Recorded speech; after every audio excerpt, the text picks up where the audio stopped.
श्री स्वामी समर्थ। गणपती बाप्पाला कसे पडले गजानन आणि एकदंत हे नाव? जाणून घ्या या संबंधी रंजक कथा। गणपती बाप्पाला अनेक नावांनी ओळखले जाते आणि त्यांच्या अनेक कथाही प्रचलित आहेत। गणपतीला एकदंत आणि गजानन या नावांनी का ओळखले जाते ते आपण पाहूया। भगवान श्री गणेशाला गजानन नाव कसे पडले? पौराणिक कथेनुसार एकदा नंदीने माता पार्वतीच्या कोणत्याही आदेशाचे पालन केले नाही। त्यामुळे पार्वती माताने विचार केला की कोणीतरी असा असावा जो फक्त तिच्याच आज्ञा पाळेल। मग माता पार्वतीने आपल्या मळापासून एका पुतळ्याला जन्म दिला, त्यात प्राण फुंकले आणि अशा प्रकारे गणेशाचा जन्म झाला। यानंतर माता पार्वती अंघोळीसाठी गेली आणि तिने मुलाला बाहेर पहारा ठेवण्यास सांगितले। तिने मुलाला स्पष्टपणे सांगितले होते की तिच्या परवानगीशिवाय कुणालाही आत येऊ देऊ नये। जेव्हा भगवान शिव तिथे आले तेव्हा मुलाने त्यांना आत जाण्यापासून रोखले।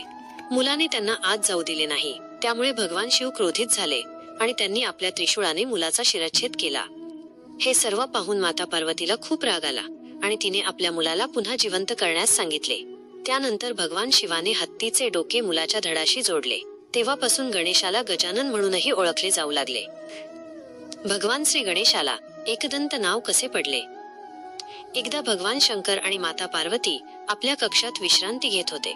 त्यांनी गणपतीला कोणालाही आत येऊ देऊ नये असे सांगितले। त्याच वेळी परशुरामजी भगवान शंकरांना भेटायला आले, पण गणेशाने त्यांना आत जाण्यापासून रोळले। हे पाहून परशुराम संतप्त झाले आणि त्यांनी गणेशाला युद्धाचे आव्हान दिले। अशा प्रकारे गणाधीश गणेशाला त्यांच्याशी युद्ध करावे लागले। गणेश आणि परशुराम यांच्यात घनघोर युद्ध झाले। गणेश परशुरामाचा प्रत्येक हल्ला निष्फळ करत राहिले। शेवटी क्रोधित झालेल्या परशुरामाने शंकरांकडून मिळालेल्या परशुने गणेशावर प्रहार केला।